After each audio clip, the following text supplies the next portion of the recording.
Hello students, welcome to global online. This is Ankita Sood. आज के session में हम remaining important higher education commissions को डिस्कस करने वाले हैं।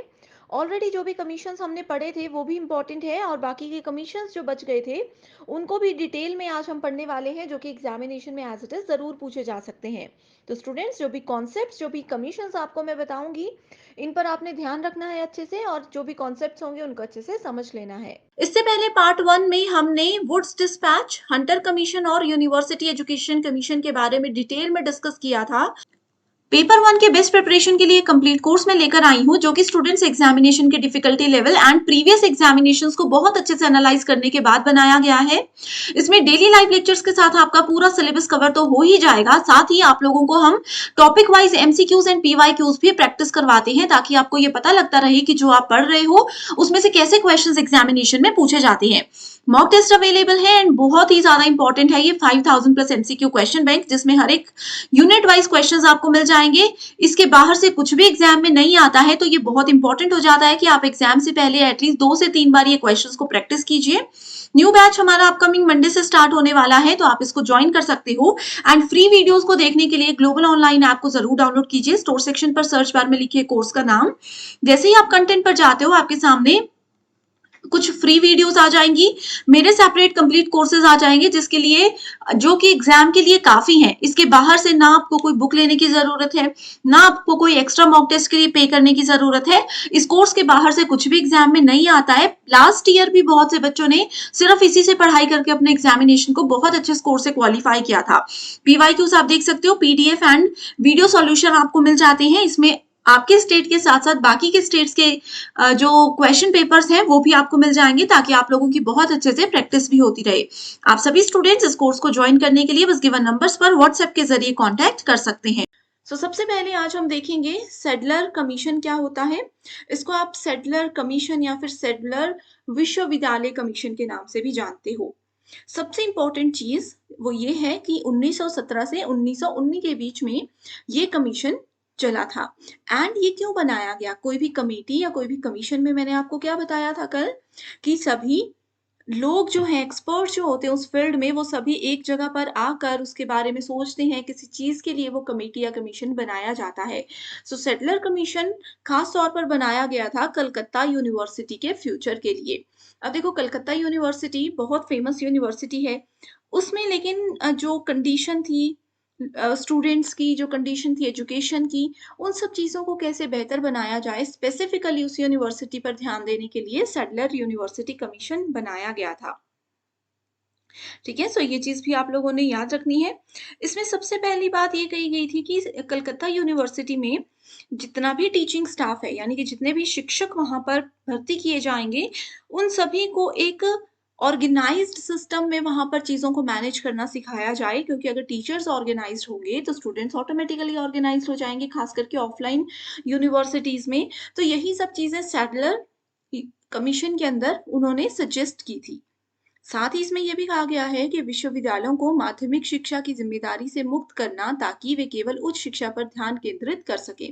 अब देखो, बहुत सी यूनिवर्सिटीज ऐसी होती हैं, बहुत सी कमेटीज ऐसी होती हैं जिनका टारगेट रहता था कि ओवरऑल जितनी भी यूनिवर्सिटीज हैं वो सब पर ध्यान दें, वो सबको टारगेट करें। लेकिन इस बीच क्या हो रहा था, कलकत्ता यूनिवर्सिटी जो कि एक बहुत बड़ी और फेमस यूनिवर्सिटी थी, वो कहीं ना कहीं ये लोग मिस कर रहे थे, जिसके लिए ये कमीशन इनको बनाना पड़ा था। सेडलर आयोग ने उच्च शिक्षा को मैट्रिक परीक्षा के बजाय इंटरमीडिएट परीक्षा में विभाजित करने का भी सुझाव दिया था। तो इंटरमीडिएट आपको पता है, आपने अपने पेरेंट्स से कभी बात की होगी तो वो आपको बताते होंगे कि हमारे समय में 10th क्लास को 10th क्लास नहीं बोला जाता था। 10th को मैट्रिक या फिर इंटर इंटर बोला जाता था। पूछते थे ना कि आपने क्या पढ़ाई की है, तो वो बोलते थे हम इंटर तक पढ़े हैं, तो वो इंटरमीडिएट होता था। ठीक है, सो वो सब चीजें किसने सजेस्ट की थी? सेडलर यूनिवर्सिटी कमीशन ने ही बताई थी। इसमें मेजर फोकस था कि जितने भी कॉलेजेस हैं, इंटरमीडिएट कॉलेजेस जो हैं, इसका निर्माण किया जाए, जिसमें आपको आर्ट्स, साइंस, मेडिसिन, इंजीनियरिंग और टीचिंग इत्यादि के नॉलेज शेयर किया जाए। कि कोई टीचर बनना चाहता है, कोई इंजीनियर बनना चाहता है, तो वो सब चीजें आपको इसमें प्रोवाइड करवाई जाए। ये सेडलर कमीशन का फोकस था।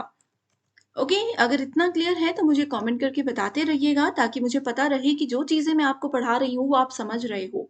अगला है हरतोक समिति, जो कि 1929 में आई थी।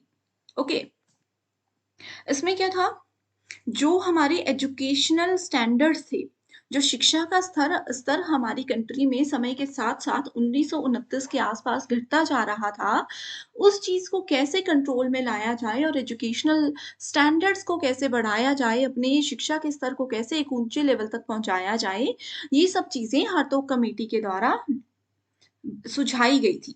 ठीक है? अब यहाँ पर हरतोक कमेटी में सबसे बड़ा रीज़न जो संस्थानों का जो क्वालिटी डाउन हो रही थी, इसका कारण ये बताया गया था कि बहुत सारे इंस्टीट्यूशंस, एजुकेशनल इंस्टीट्यूशंस, शिक्षण के संस्थान खुल चुके हैं, बन चुके हैं, जिसकी वजह से क्वालिटी कम हो रही है। ठीक है? इसमें ऐसा था कि पहले अगर एक ही इंस्टीट्यूट था, मान लीजिए इसमें 50 बच्चे आ रहे थे, तो वो एक बेस्ट क्वालिटी की एजुकेशन दिया करते थे। उसके बाद हरतोक कमेटी में ये कहा गया उन्होंने कि अब बहुत सारे ये बन चुके हैं, यूनिवर्सिटीज़ बन चुकी हैं, इंस्टीट्यूशंस बन चुके हैं, जिसकी वजह से नंबर तो यूनिवर्सिटीज़ का बढ़ गया, लेकिन क्वालिटी कहीं पर भी नहीं है। तो इसलिए ये कमेटी बनाई गई थी।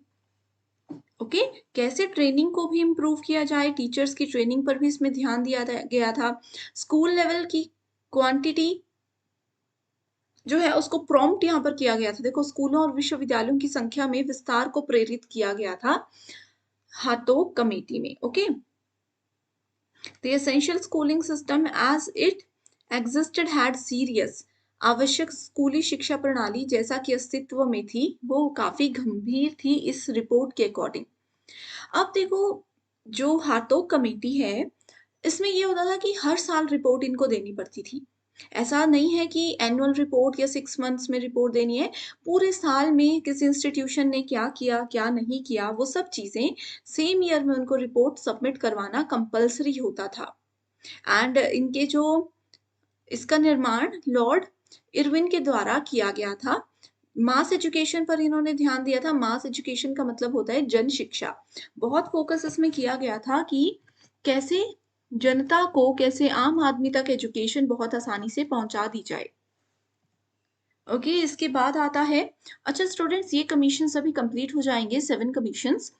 इस पर एक सेपरेट एमसीक्यू वीडियोस अगर आपको चाहिए तो मुझे कमेंट करके ज़रूर बताइएगा, तभी मैं ये चीज़ आपके लिए लेकर आऊँगी। एंड जल्दी से जल्दी previous year questions already 1-2 paper हमने आपके लिए सॉल्व किए हैं, बाकी के क्वेश्चंस भी हम जल्दी से जल्दी आपके लिए लेकर आने की कोशिश करेंगे इसी साइकिल के। ओके, सर्जेंट शिक्षा योजना 1944 में थी, सर्जेंट एजुकेशन स्कीम जिसको कहा जाता है।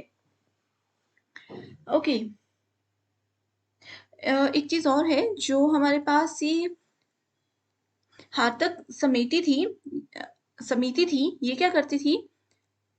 इसका बेसिक काम था कि एजुकेशन की ग्रोथ पर सर्वे किया जाए इंडिया में। ठीक है, तो ये भी इसका फोकस था। It was established to survey on the growth of education in India. ये statement as it is exam में पूछी गई है।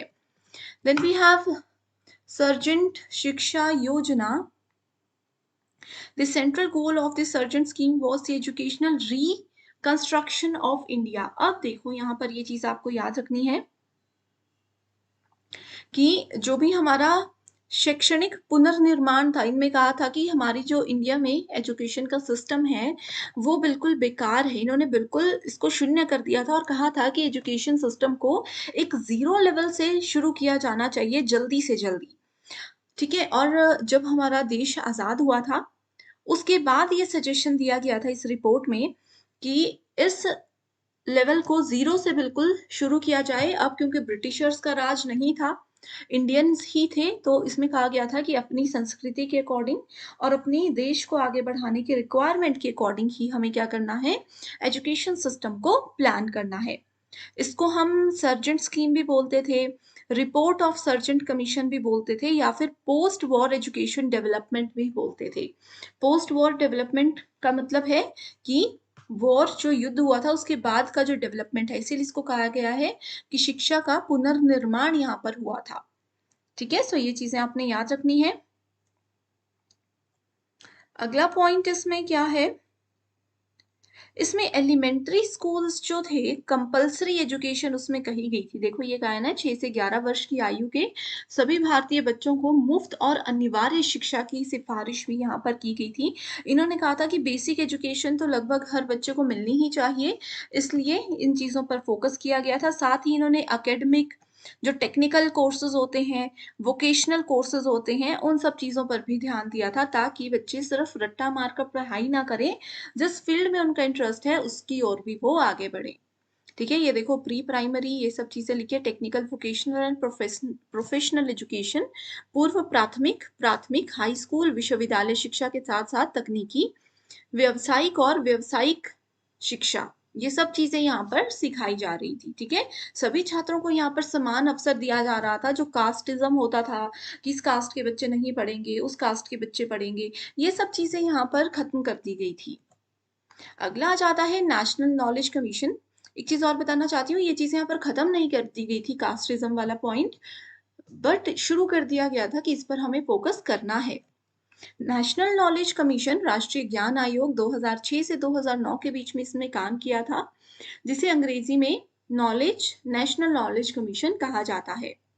ठीक है, 2005 में वैसे तो इसका गठन हो गया था, लेकिन 2006 से इसमें जो है वो अच्छे से काम करना शुरू कर दिया गया था। एग्जाम में ये आता है, ईयर तो आएगा, साथ में इसके चेयरमैन का नाम भी पूछा जाता है, वो है सैम पित्रोदा।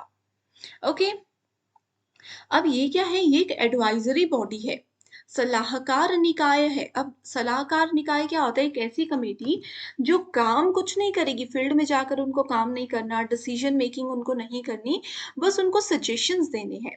अब मान लीजिए मेरी एक कमेटी है, मुझे समझ नहीं आ रहा मैं क्या करूं, क्या डिसीजन लूं उसको इम्प्रूव करने के लिए, तो हमने क्या किया, अपने किसी से पूछ लिया जो सिर्फ हमें सलाह देंगे, उसको मानना या नहीं मानना, उस पे कैसे काम करना, वो मेरी रिस्पॉन्सिबिलिटी है। वैसे ही नेशनल नॉलेज कमीशन एक सलाहकार निकाय था जो कि क्या करता था, सिर्फ सलाह देता था कि अच्छा एजुकेशन को बेहतर बनाने के लिए हम ये कदम उठा सकते हैं। आगे उन चीजों को कैसे इम्प्लीमेंट करना है वो टीम की रिस्पॉन्सिबिलिटी अलग से होती थी। इस आयोग का प्राथमिक उद्देश्य विज्ञान और प्रौद्योगिकी, ज्ञान और बुद्धि आधारित संस्थानों का विकास करके, ठीक है, भारतीय शिक्षा प्रणाली का संचालन और आधुनिकीकरण करना था।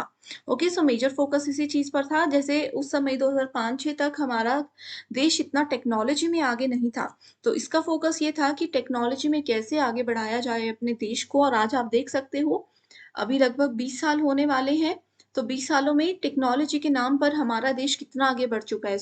So thank you so much everyone for watching this video and I wish you all the very